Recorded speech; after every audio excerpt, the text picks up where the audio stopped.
नमस्कार, आप देख रहे हैं हार्ट अटैक भारत। मैं हूं दिवाकर विक्रम सिंह।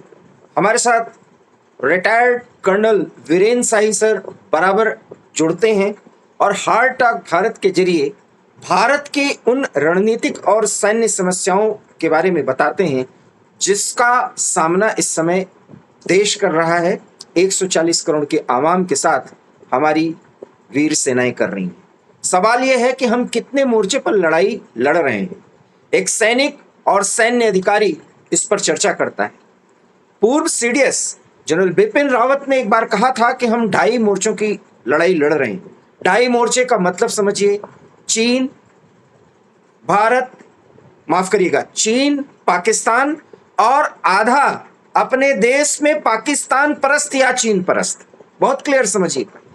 लेकिन जनरल बिपिन रावत जैसे अनुभवी सैन्य विशेषज्ञों के बाद जब बांग्लादेश में पिछले 2 सालों से और खास करके 1 साल से 5 अगस्त के बाद से जैसे ही यूनुस ने वहां पर सत्ता संभाली, आप हार्ट अटैक भारत पे जाके देख सकते हैं हमारे वीडियोस।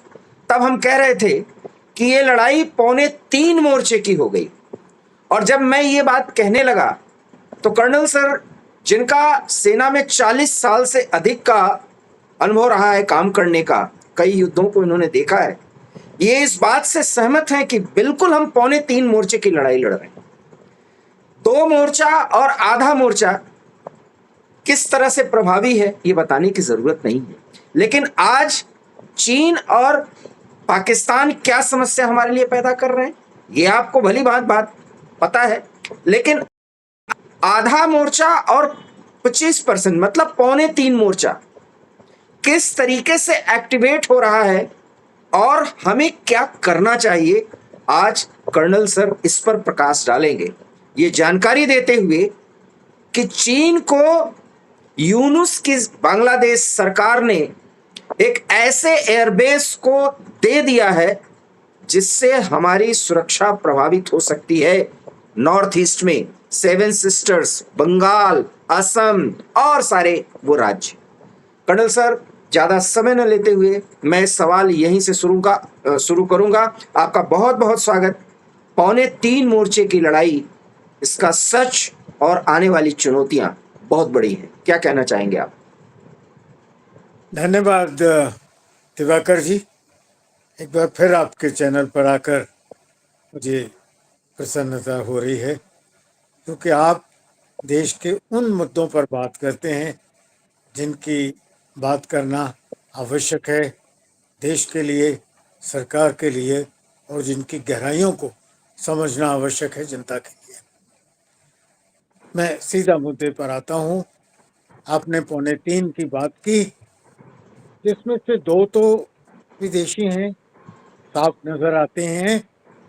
और जहाँ तक पाकिस्तान का सवाल है, हम शुरू हुए एक सीरियस एक्शन लेने के जब ये पहलगाम की घटना हुई।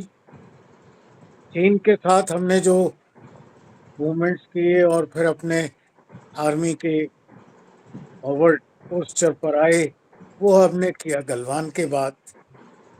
पर मुझे समझ नहीं आता कब से ये सीडीएस ने कहा था जो 50% हमेशा हमारे साथ था, हमारे बीच था, हमारे बीच है, हम किसकी प्रतीक्षा कर रहे हैं उनको न्यूट्रलाइज करने के लिए।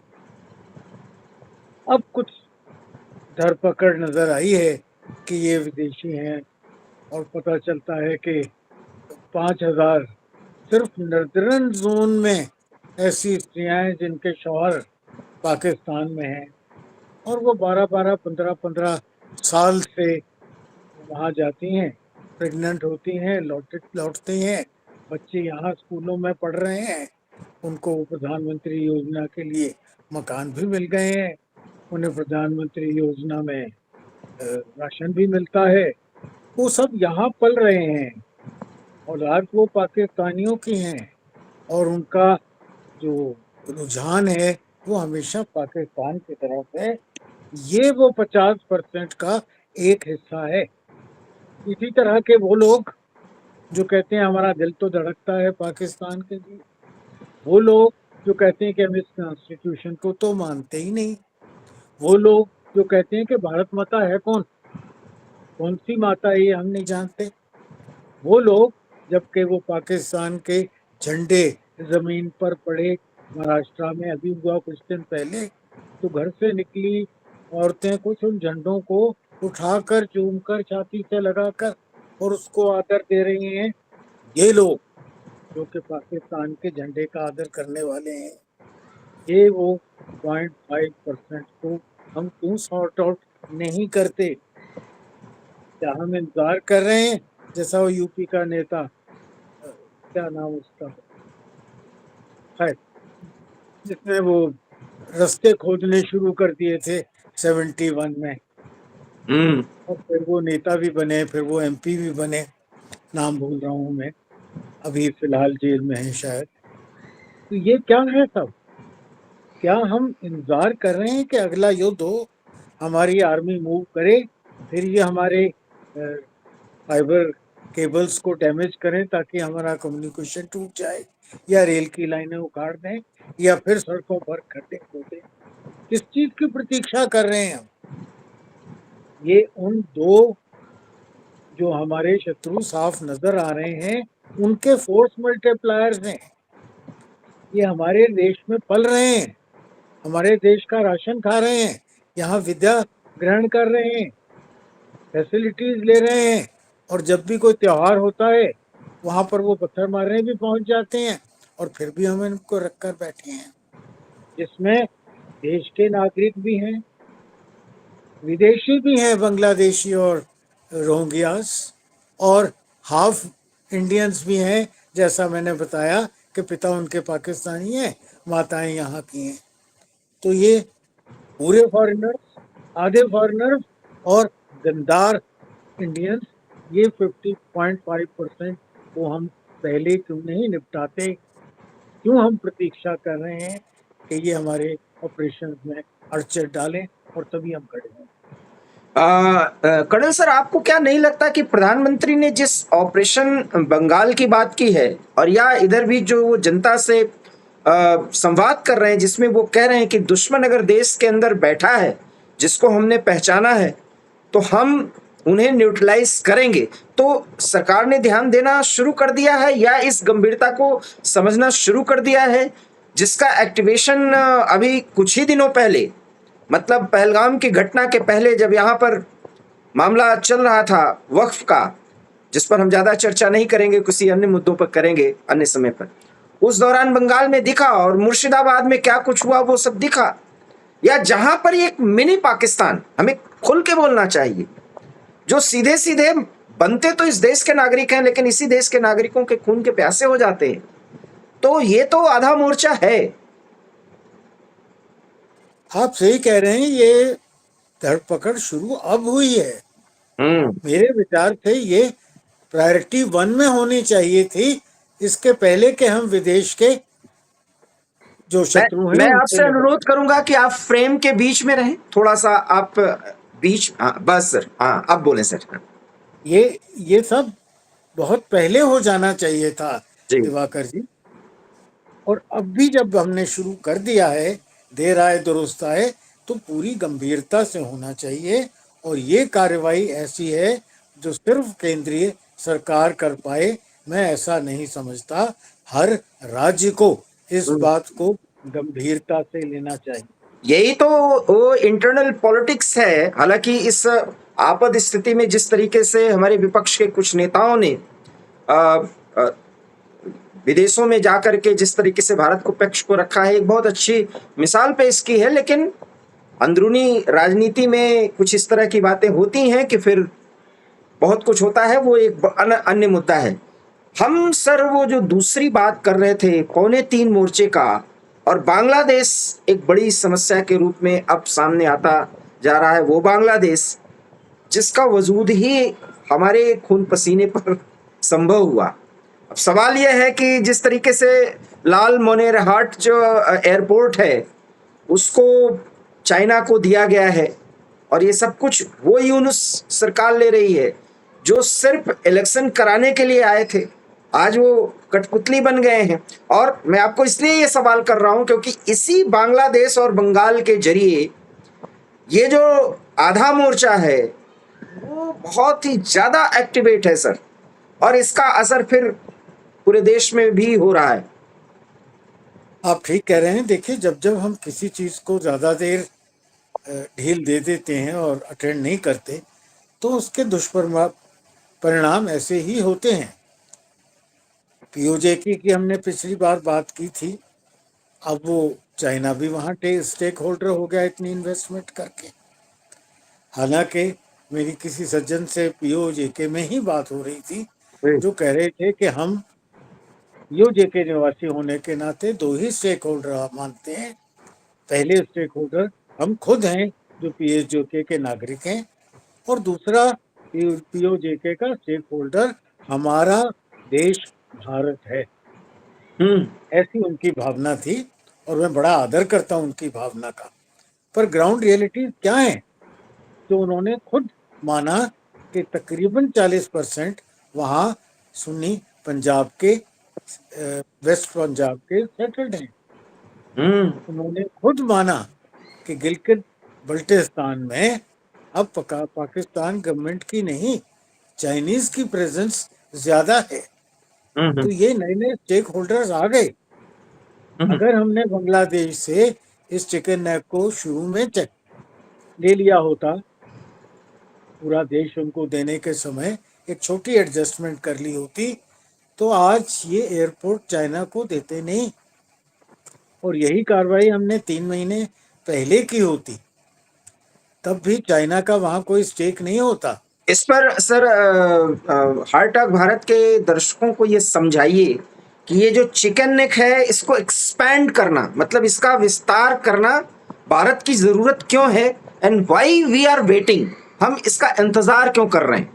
क्योंकि यूनुस जैसा एक कमजोर मुखिया, जो अभी सिर्फ इलेक्शन कराने के लिए एक प्रधानमंत्री बनाया गया है, जिसको प्रधानमंत्री कहा भी नहीं जाता। ये एडमिनिस्ट्रेटर है वो। जी, और उसको एडमिनिस्ट्रेटर है। एडमिनिस्ट्रेटर नियुक्त अगर अमेरिका ने कराया है, हम्म। तो वो इसी सोच विचार से कराया है कि वो ऐसे सब काम करेगा जो कि वो चाहेंगे। हम्म। अमेरिका की सीआईए की पॉलिसी के लिए उसको वहां रखा गया है, और उसने शुरू शुरू में वो काम किया। हम्म। यहाँ आकर फिर वो पाकिस्तान के साथ रुझान बढ़ा, और पाकिस्तान के थ्रू, या चाइना का इन्फ्लुएंस भी पाकिस्तान के थ्रू आ गया, और अब उसके रुझान बदली हो रहे हैं। और तभी मैं समझता हूँ कि इसके दिन गिने चुने हैं। एक इतने ज्यादा उसके रुझान बदल रहे हैं, और वहां की कोर्ट भी जो है वो किस तरीके के निर्णय दे रही, मैं आपको अभी तक की खबर बता दे रहा हूं, क्योंकि बहुत कम समय में हम दोनों को बहुत ज्यादा जानकारी देनी है, जो पाकिस्तान से बड़ी समस्या बनने जा रहा है। वहां के सुप्रीम कोर्ट ने जमाते इस्लामी को पूरी तरीके से वैध माना है।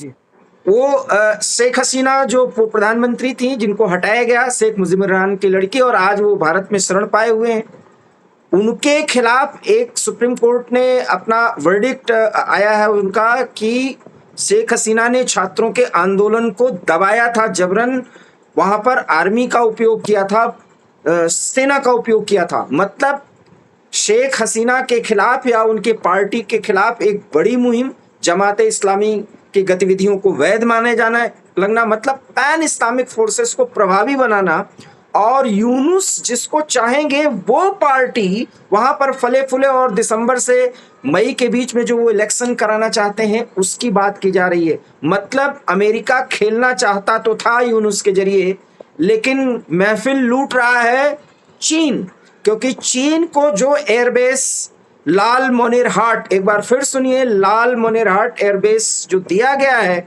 वो चिकन नेक से लगता हुआ है। इसलिए हमारा जो चिकन नेक है उसको अब बढ़ाने की जरूरत है। कर्नल सर, इसको बहुत आसान शब्दों में समझाइए कि अगर वो बढ़ेगा तो उसका दायरा कहां तक जा सकता है। देखिए, उसको बढ़ाने की आवश्यकता ग्राउंड पर होती तो बहुत बेहतर थी, पर इतनी ज्यादा अलार्मिंग बात इसलिए नहीं है कि जिस एयरपोर्ट का आप जिक्र कर रहे हैं, ये हमारी सीमा से मीडियम और फील्ड आर्टिलरी गन्स की रेंज में है, हम्म। बहुत दूर नहीं है। जी जी। और हमारी इच्छा के बगैर किसी का वहां टिक पाना असंभव है। तीसरी बात, अगर परमात्मा ना करे कोई ऐसा समय आए हम्म। जब हमें एक डिवीजन या एक बड़ा फोर्स लेकर अरुणाचल प्रदेश जाना पड़े, तो ऐसे मौके में 5-10 मील टैंकों का रन दाएं बाएं हो जाना कोई बड़ी बात नहीं होती। ना ही इस तरह की बड़ी बात कोई होती है। तो अगर हमें उस जमीन की जरूरत पड़ेगी, वो हम पर फोर्स भी यूज कर सकते हैं, और जरूरत ना पड़ने पर उसको फिर खाली भी कर सकते हैं। तो ये मैं फौजी नजर से इसको एक बड़ी अलार्मिंग बात नहीं समझता, पर राजनीतिक तौर से मैं समझता हूँ कि इसका समाधान जितना जल्दी हो जाता उतना अच्छा था। और अब भी जितना जल्दी हो जाए, जिस कंफ्यूजन में कि वहाँ चाइनीज कदम पड़े नहीं है, पड़ने वाले हैं उसकी हम्म, आशा की जा रही है। पाकिस्तानी कदम पड़े नहीं है, पड़ने वाले हैं। अमेरिका अभी पूरी तरह सेटल नहीं हुआ है, सिर्फ उनकी इंटेंशन है।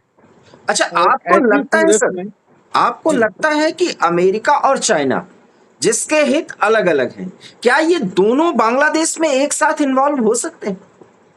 देखिए ऐसा है, इसको तो मानना पड़ेगा कि अमेरिका नंबर 1 पावर है, सभी जानते हैं, संसार जानता है, चाइना भी जानता है, और ये भी सारा संसार जानता है कि चाइना नंबर 2 पावर है। हम्म, माली बिल्कुल। तौर पर देखा जाए, इकोनॉमिक तौर पर देखा जाए, बिल्कुल। साइज में देखा जाए, वेपनरी, इनोवेशंस, टेक्नोलॉजी, हर रूप से देखकर। अब ये दो पार्टियां कहीं ना कहीं ऐसा छोटा सा समझौता कर सकती हैं कि यार ये तीसरे को पीछे रखो। और ये बात हर टॉक इस भारत पे हम तरह का चर्चा कर चुके लिमिटेड, हैं। जी। इस तरह की लिमिटेड संधि हो सकती है। जी। जहां उनकी खिलाफत है वहां खिलाफत ही है। जी। जब मैं ये बात कर रहा हूं तो मैं बताना आपको साथ में इसका भी जिक्र करना चाहूंगा। अब टर्की है जिसने पाकिस्तान को सहायता दी। हम्म। हमने किसको सहायता दी? अब हमारे जो मिसाइल्स जिन्होंने अभी पाकिस्तान का बैंड बजाया है, तुर्की की सरहद पर पड़े हैं। हम्म। तकरीबन 15,000 करोड़ का ये सामान, मिसाइल, ब्रह्मोस शामिल, हमने एक्सपोर्ट कर दिए हैं। हमारा कतर में भी एक एयरबेस है। हम्म। जहां तक इस चिकन नेक का सवाल है, ये हमारी अंडर ऑक्यूपेशन ना सही, it is totally under influence of our force. जब चाहेगा ये प्रयोग करेंगे, और खुले दिल से करेंगे, कोई शक्ति नहीं रोक सकती उसे। मतलब पौने 3 मोर्चे पे जो 25% वाला भाग है, वो हम न्यूट्रलाइज करेंगे जब हम चाह लेंगे, कर लेंगे, ये आपको भरोसा है। लेकिन ये जो जी, आधे मोर्चे की देश की लड़ाई है, ये हमारे राजनीतिज्ञों को, खास करके सत्ता पक्ष को विपक्ष के साथ मिलकर के इसको मैनेज ही करना पड़ेगा, क्योंकि ये बहुत बड़ी समस्या बनने जा रही है। यही कहना चाह रहे हैं आप? मैं कहना चाह रहा हूँ विपक्ष के साथ मिलकर या ना मिलकर हम्म। इसको करना ही चाहिए। हम्म। कोई भी देशभक्त इसको सहन नहीं कर पाएगा, करना भी नहीं चाहिए। इसमें आपका भी रोल है, इसमें मेरा भी रोल है, कि मेरे मोहल्ले में तो नहीं कोई ऐसा हम्म। जब कन्वाय जा रहा हो वो रास्ते में 2 पत्थर उठा लुढ़का दे। बहुत महत्वपूर्ण बात आपने कही है सर। तो ये हर नागरिक का धर्म हो जाना चाहिए कि हमें जब 2 मोर्चों पर लड़ना है, इस 2.5 मोर्चे को उससे पहले पूरी तरह न्यूट्रलाइज कर लें, नेस्तनाबूद कर दें, या उनके दिमाग में सुधार आ जाए। जो बाहर के हैं उनको हम डिपोर्ट कर दें, जैसा कुछ डिपोर्ट किया है, जहाज़ों में भर भर के भेजे हैं, ऐसी सूचना आ रही है। वो महाराष्ट्र में है, या वो दिल्ली में है, या वो बॉर्डर के एरियाज में फैले हुए हैं, जिन पर यूपी गवर्नमेंट आजकल आप बेहतर जानते होंगे बिल्कुल, कि कार्रवाई रोहिंग्यास। कर रही है, बुलडोजिंग जो हो रहा है। इन सबको न्यूट्रलाइज करना पहला प्रायोरिटी होना चाहिए हमसे। अगर हमें ऑपरेशन सिंदूर जे को। एंड के का या सिंदूर ऑपरेशन का जो पीओजेके का प्रोग्राम है उसको कुछ से पोस्टपोन भी करना पड़े, इंटरनल एनिमीज को, वहाँ वो जेएंडके में हैं या कहीं भी हैं, उनको न्यूट्रलाइज करना बहुत आवश्यक है। बहुत महत्वपूर्ण बात आपने कही है और हम अगले अंक में जब भी हम कर्नल सर से बात करेंगे तो ऐसे ही एक अन्य रणनीतिक और देश के हित के मुद्दे पर चर्चा करेंगे और ये जानना चाहेंगे कि आखिर में सीडीएस चौहान ने सिंगापुर में जाकर के क्यों कहा कि हाँ कुछ नुकसान हमें हुआ और इसके पीछे वास्तविक रणनीति क्या है, सेना की या सीडीएस की, इस पर वो जरूर प्रकाश डालेंगे। और इसी से जुड़ा वो मुद्दा कि पीओजेके को किस तरीके से पाकिस्तान ने बदला है, वो सफाई हमें किए बगैर पीओजेके लेने की बात नहीं सोचनी चाहिए। अगले अंक में हो सकता है कल ही इस पर हम कर्नल सर से बातचीत करेंगे। फिलहाल आपको ये बातचीत कैसे लगा, इस पर आप अपना कमेंट दीजिए और अपना सवाल पूछिए। हम अगले प्रोग्राम में कर्नल सर से आपके सवालों का जवाब जरूर लेंगे, इसलिए ज़्यादा से ज़्यादा कमेंट करिए। अगर ये वीडियो पसंद आया हो तो प्लीज़ इसे लाइक कीजिए, शेयर कीजिए और हमारे चैनल हार्ट टॉक भारत को सब्सक्राइब करिए। बहुत बहुत धन्यवाद। नमस्कार सर। धन्यवाद।